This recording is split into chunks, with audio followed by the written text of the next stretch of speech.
अस्सलाम वालेकुम viewers and welcome to corporate corner. नाज़रीन, आज 1 मई जो कि लेबर डे के नाम से जाना जाता है, इस दिन की क्या अफादियत है, इस दिन की क्या स्पेशलिटी है और लेबर के लिए क्या लॉज बने हुए हैं हमारे मुल्क में और दुनिया में क्या कवानीन है, ये स्टार्ट कैसे हुआ, इसकी क्या क्या अफादियत है लेबर के हवाले से, ये सारी डिस्कशन जानने के लिए आज मेरे एक बहुत अच्छे दोस्त मेरे साथ मौजूद हैं जो कि तकरीबन 35 साल का इनका कॉर्पोरेट का एक्सपीरियंस है।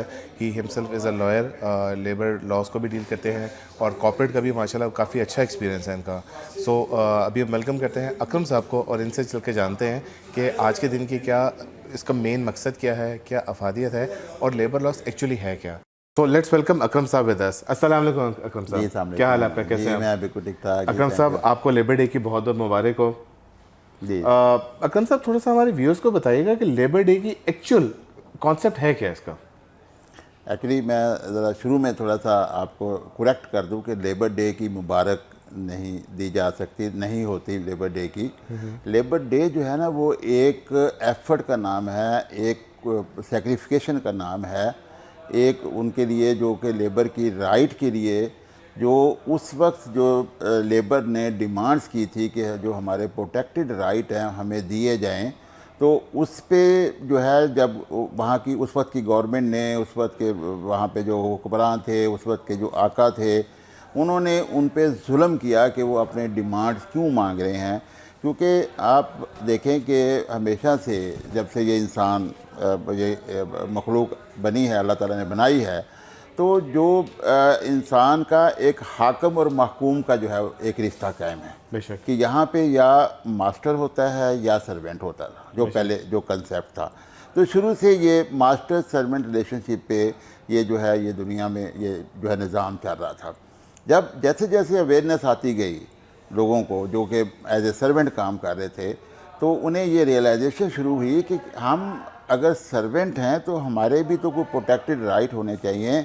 हमारे कोई वर्किंग आवर, हमारी कोई मिनिमम वेज, हमारे कोई वीकली रेस्ट, हमारा कोई ओवर टाइम, हमारी कोई फ्रीडम ऑफ एसोसिएशन, हमारे कोई जो है वो हमें जो है वो कोई हमें एम्पावरमेंट मिलनी चाहिए ताकि हम जाके अपने बच्चों को, अपनी फैमिली को जो है वो सही तरीके से हम उनको सर्व भी कर सकें।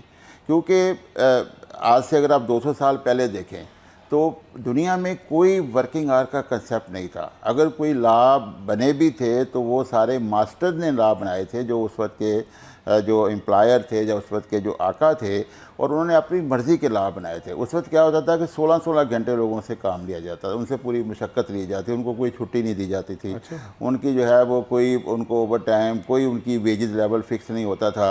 अगर कोई छुट्टी करता था तो उसको सज़ा दी जाती थी, पेनलाइज किया जाता था, उसको निकाल दिया जाता था। तो इस किस्म के जो है अगर आप 200 साल के पहले की हिस्ट्री देखें तो इस किस्म के मज़ालिम से जो है ये दुनिया भरी हुई थी। और इसको जैसे जैसे इंसान को शऊर आता गया तो उन्होंने अपनी डिमांड्स जो है वो करनी शुरू कर दी, अपने राइट डिमांड करने शुरू कर दिए। और आपको पता है कि जब कोई डिमांड करे तो आका को या हाकिम को बहुत बुरा लगता है, और उन्होंने उस डिमांड के अगेंस्ट उनको पेनलाइज करना शुरू कर दिया, उन पर जुल्म करना शुरू कर दिया। और ये जुल्म पूरे अगर 1800 की आप देखें मूवमेंट जो है 1800 में, कि पूरे 1800 में जो है वो किसी ना किसी तरह उनको जो है वो उन पर जुल्म किया जाता रहा।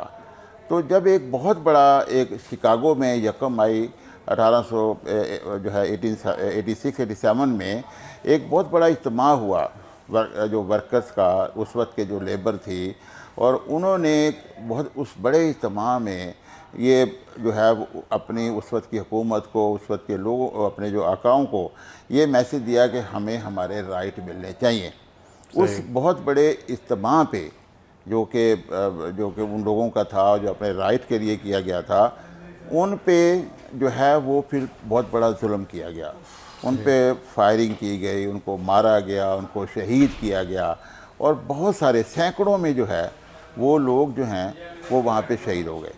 अब आप हम क्योंकि वो शहादत जो थी वो शहादत उन्होंने दे के, और फिर उसके बाद फिर रियलाइजेशन शुरू हुई कि अपने कौमों में या हुकूमत में या जो उस वक्त के हुक्मरान थे उनमें ये रियलाइजेशन शुरू हुई कि ये हम जो है ये कब तक हम ये जुल्म करते रहेंगे। ये कब तक हम लोगों को शहीद करते रहेंगे? ये तो जो वो अपने राइट मांग रहे हैं, तो बिल्कुल हमें किसी ना किसी तरह से इनको राइट देने हैं।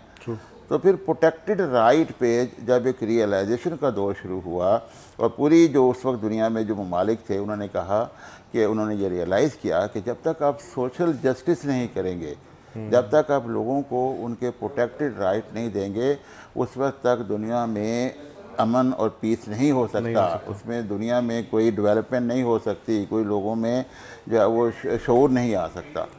तो उसको जब रियलाइजेशन के बाद जब सबने कहा हाँ जी बिल्कुल सही है, तो फिर जो है वो ILO इंटरनेशनल लेबर ऑर्गेनाइजेशन का जो है वो वजूद अमल में आया। इंटरनेशनल लेबर ऑर्गेनाइजेशन क्या थी? जिसने इस चीज़ का जो स्लोगन बनाया कि हमें सोशल जस्टिस करना है, हमने प्रोटेक्टेड राइट जो है वो देने हैं। तो उसमें फिर उसको उन्हें जो है वो ट्राइपार्टाइट बेसिस पे, कि उसमें कहा गया कि जी जो हम इनको राइट देने के लिए, क्योंकि राइट लेने वाला कौन है? वर्कर है, लेबर है। देने वाला कौन है? हाकम है या आका है या मास्टर है। और उसको जो है वो लीगलाइज करने के लिए जो है वो गवर्नमेंट है, स्टेट है। तो जब तक ये तीनों जो ट्राइपार्टाइट जो हैं, जो एक्टर हैं, ये मिल के नहीं बैठेंगे और जब तक इनका आपस में कंसेंसस नहीं होगा, उस वक्त तक ये जो राइट हैं ये ना हम दे सकते हैं और ना इसको जो है इसको कंटिन्यू कर सकते, प्रैक्टिस नहीं कर सकते। तो जब वो ट्राइपार्टाइट बेसिस पे जब ILO इंटरनेशनल लेबर ऑर्गेनाइजेशन बनी और जो मेंबर ममालिक हैं उनको इन्वॉल्व किया गया और ये आइडिया पेश किया गया कि हम इस तरह से बैठेंगे और इसमें 1 बाय 1 वर्कर्स के जो हैं, जैसे उनके वर्किंग आवर हैं, उनकी मिनिमम वेज है, उनकी हेल्थ सेफ्टी है, उनके बच्चों की एजुकेशन है, स्कॉलरशिप्स हैं, वीकली रेस्ट है, ये सारी चीज़ें जो है हम इस पे 1 बाय 1 जो है वो कंसेंसस करेंगे। तो वर्क एनवायरनमेंट सेफ्टी पर की जो चीज़ें जी, वो सारे जो कि एक ह्यूमन बीइंग की रिक्वायरमेंट है, एक ह्यूमन बीइंग ये चाहता है कि उसको जो है ये चीज़ें मिलनी चाहिए, उसको बेस बनाते हुए अब ये था कि वो कैसे देंगे। पहली तो बात थी कि हम इंटरनेशनल लेवल पे एक कंसेंसस डेवलप करेंगे और फिर उस कंसेंसस को जो मेंबर ममालिक हैं उन्हें हम फैसिलिटेट करेंगे, उन्हें हम गाइड करेंगे कि वो जाके अपने ममालिक में, अपने मुल्क में इसी तरह से ट्राइपार्टाइट बेसिस पे जो वर्कर रिप्रेजेंटेटिव हैं, जिनको हम ट्रेड यूनियन कहते हैं, फेडरेशन कहते हैं, इसी तरह से जो एम्प्लॉयर की जो एसोसिएशंस हैं उनको बुलाएं, वर्कर रिप्रेजेंटेटिव को बुलाएं और स्टेट उनके बीच में बैठे और फिर जो है हम उस पर कानून साजी करें। क्योंकि जब कानून साजी करेंगे या कवानीन बनेंगे तो फिर कवानीन के ज़रिए उसकी इन्फोर्समेंट होती है, प्रॉपर डॉक्यूमेंटेशन हो जाएगी उसके रूल जी। उसके जब लॉ बनेगा, पार्लियामेंट से उसकी अप्रूवल होगी, तो फिर उसकी जो है वो लेजिस्लेशन जो है वो होगी। जब लेजिस्लेशन होगी तो फिर वायलेशन की सूरत में अगर कोई वायलेट करेगा, अगर कोई एम्प्लॉयर जो है वो प्रोटेक्टेड राइट का ख्याल नहीं करेगा, या अगर अपना वर्कर जो है प्रोटेक्टेड राइट का ख्याल नहीं करेंगे, या स्टेट जो है उसकी इन्फोर्समेंट नहीं करेगी, तो उस सूरत में फिर जो है अब इसकी जो है वो मॉनिटरिंग कौन कर रहा है।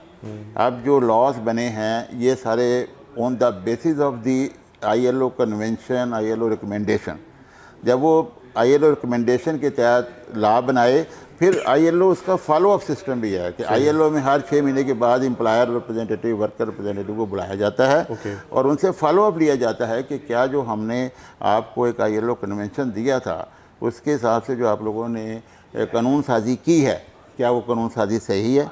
वर्कर रिप्रेजेंटेटिव से पूछा जा रहा है कि क्या आप उन कवानीन से मुतमिन हैं। एम्प्लॉयर से पूछा जा रहा है कि आप उसकी कंप्लाइंस कर रहे हैं। स्टेट से पूछा जाता है कि आप उसकी इन्फोर्समेंट कर रहे हैं।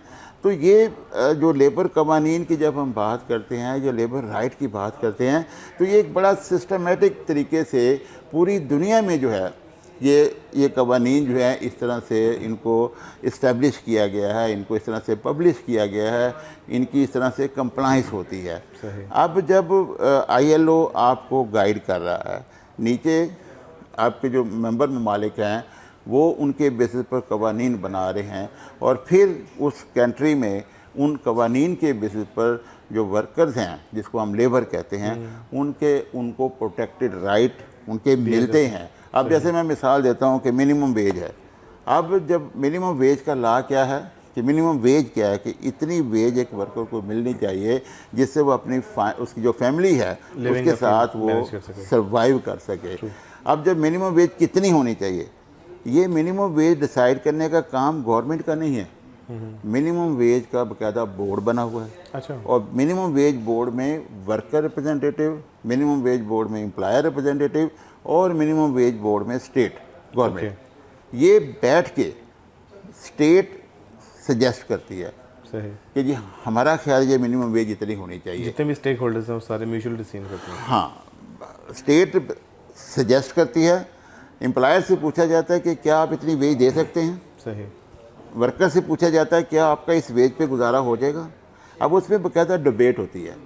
डिबेट होने के बाद जहाँ पे कंसेंसस हो जाता है 25,000 पे हो जाए या 32,000 पे हो जाए, फिर उसको गवर्नमेंट को रिकमेंडेशन भेजी जाती है और गवर्नमेंट उन रिकमेंडेशन को नोटिफाई करती है, उसका बाकायदा गज़ट नोटिफाई करके, और फिर वो कानून के तहत उसकी इन्फोर्समेंट होती है। तो जितने भी लेबर कवानीन हैं वो सारे के सारे in consensus with the employer, in consensus with the worker representative and with the help of, with the support of government, ये सारे कवानीन बने हैं। अब ये लेबर कवानीन हमने खुद बनाए हैं, विद कंसेंसस बनाए हैं।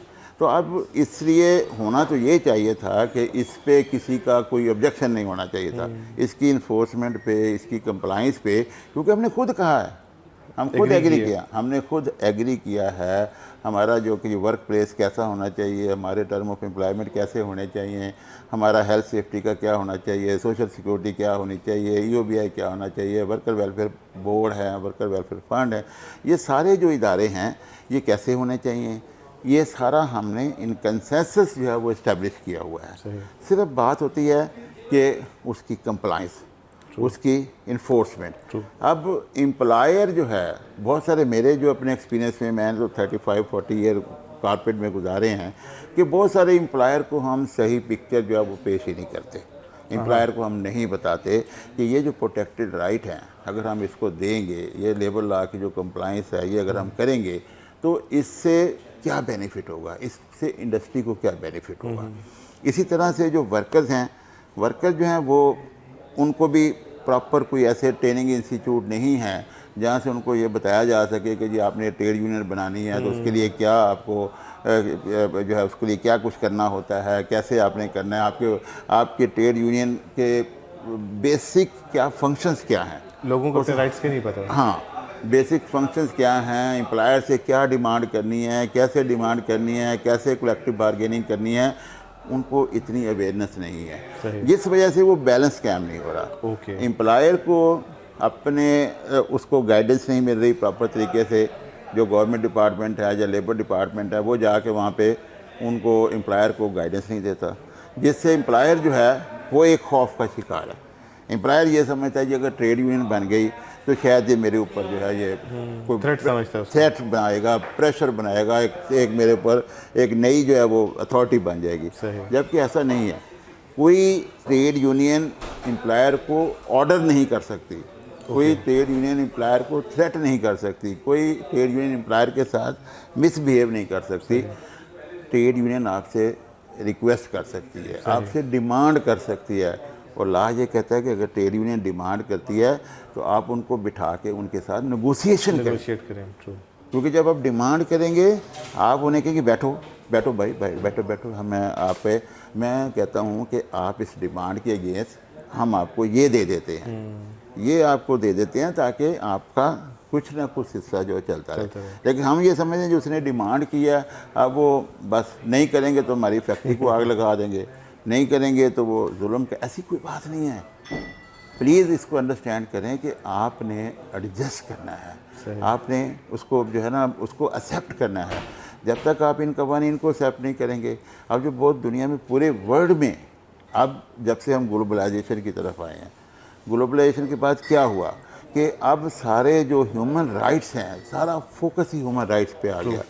इस वक्त सिचुएशन ये है कि आपका जो इंटरनेशनल कस्टमर है, जो आपकी जो एक्सपोर्ट और इन इंडस्ट्री है, आपका जो इंटरनेशनल कस्टमर है, वो आपको कहता है कि मैं आपके साथ उस सूरत में बिजनेस करूंगा अगर आप अपने एम्प्लॉइज़ के प्रोटेक्टेड राइट का ख्याल Compliant करेंगे, हैं आप उनके। अगर आप कंप्लायंस ऑफ द लॉ करेंगे, अगर आप वो नहीं करेंगे तो मैं आपके साथ बिजनेस नहीं करूंगा। इस हद तक जो है ग्लोबलाइजेशन के ज़रिए जो है वो जो है आप पे इन्फोर्समेंट आ चुकी है। इसके साथ साथ ना सिर्फ ये इन्फोर्समेंट, पहले जो लेबर लॉ थे हम कहते हैं ये इंडस्ट्री के लिए है, आप इंडस्ट्री से निकल के वो लेबर लॉ आपके घरों में आ गए हैं, क्योंकि लेबर काम करने वाला, कौन से काम करने वाला, जिसको आपने अपनी ज़रूरत के तहत रखा और उसको मुआवजा देना है।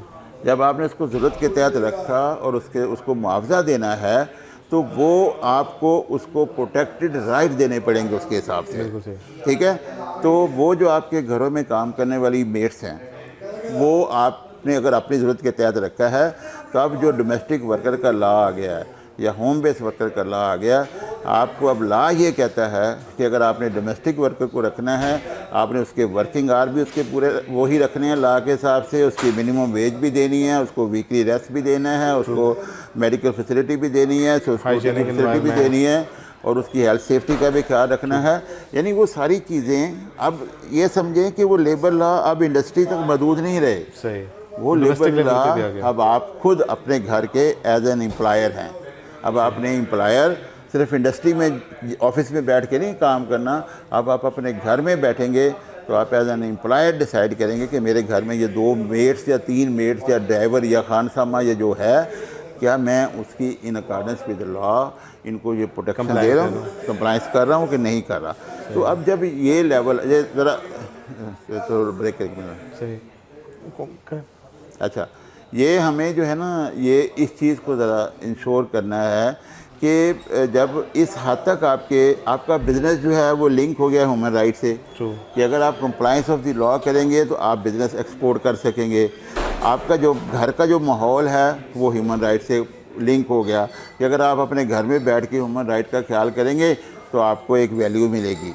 तो जब इस हद तक ये इसकी इम्पोर्टेंस बन गई है, इसकी अहमियत बन गई है, तो हम इसको अब अवॉइड नहीं कर सकते। हम ये कहें कि जी वो लेबर लॉ बड़े पोसीदा हैं, पुराने हैं, 1934 के बने हैं, 1923 की, नहीं भाई, वो सारे लॉज अपडेटेड हैं। इस वक्त जो पाकिस्तान में लॉज हैं वो 2020, 21, इवन 22, 23 तक में हर साल उसमें जैसे जैसे सिचुएशन है, क्योंकि जिस तरह से ILO में जो कन्वेंशन 1919 में बना था, आज अगर वो कन्वेंशन उसकी अपडेटेड फॉर्म है जो 2022 के हिसाब से है, तो कोई लॉ जो है लेबर लॉ जो है वैसा ऑब्सोलीट नहीं है जिसको आप कहें कि जी उसका तो हमारे यहाँ तो प्रैक्टिकली इम्प्लीमेंट नहीं हो रहा। भाई अगर आप प्रैक्टिकली इम्प्लीमेंट नहीं करेंगे तो आप सर्वाइव नहीं कर सकेंगे, आप बिजनेस नहीं कर सकेंगे। तो इसलिए इसकी अवेयरनेस, इसकी कंप्लायंस और आपने क्योंकि इसको खुद बनाया है, आपकी मर्ज़ी से बनाया गया है, तो इसको आप अपने ऊपर जो है वो इसको ये समझें कि इसकी कंप्लायंस करना आप पे लाजम है और आप इसके बगैर जो है ना इंडस्ट्री चला सकते हैं और ना आप इस जो है इस माशरे में सर्वाइव कर सकते हैं। अकरम साहब, आपने बहुत अच्छा, बहुत डिटेल में बता दिया। अब मेरा ख्याल है कि इस कॉन्टेक्स्ट में कोई सवाल बचता नहीं है आपके साथ करने वाला। और ये चीज़ नाज़रीन आई एम श्योर कि बहुत सारे लोगों को पता नहीं भी होता कि पहले सिर्फ कॉर्पोरेट लेवल पे इंडस्ट्रियल लॉज और लेबर लॉज का इम्प्लीमेंटेशन होती थी, लेकिन अब जिस अकरम साहब ने बताया, by the passage of time, by the input of globalisation और सारी चीज़ों के साथ अब ये इवन डोमेस्टिक लेवल पे हमारे आ गया हुआ है। और डेफिनेटली अगर हम इन सारी चीज़ों को देखें तो हमें हर जगह पे लॉज हमें फॉलो करने चाहिए। वो लोग जो कि हमारे घरों में रहते हैं, वो लोग जो हमारे घरों में नहीं हैं, जो आसपास हमारे वर्कर्स हैं या हमारे जितनी भी लेबर कैटेगरी है, सब के लिए वो लॉज अवेलेबल हैं और इम्प्लीमेंट करना, जिस अकरम साहब ने 2-3 दफ़ा इसको रिपीट भी किया, that is the most important thing. मुझे अपने होस्ट को इजाज़त दीजिएगा। अकरम साहब, आपका बहुत शुक्रिया, आपने बहुत वैल्यूबल टाइम दिया। अल्लाह हाफ़िज़। थैंक यू, बहुत शुक्रिया जी, थैंक यू।